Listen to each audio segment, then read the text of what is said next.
Emmanuel Macron ye finitigi ɲɛmɔgɔw bisimila tarata minnu bɔra jamana 30 kan. Faransi fanga ɲɛmɔgɔ bɛ labɛnw na ka fɛɛrɛw ɲini cogo min na u bɛ se ka kɔkɔrɔmadonni kɛ finitigi ko nasiraw fɛ ka taa Ukraine ma. Ni kumaɲɔgɔnya bɛnkanw sera ka sɔrɔ u ni Russie jamana cɛ.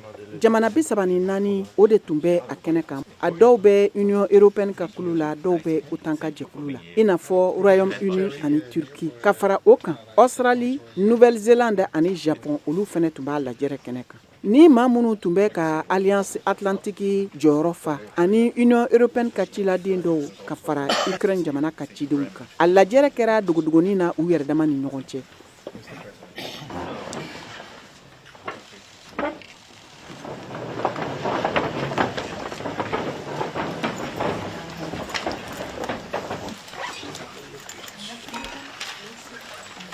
So, Mr. Minister,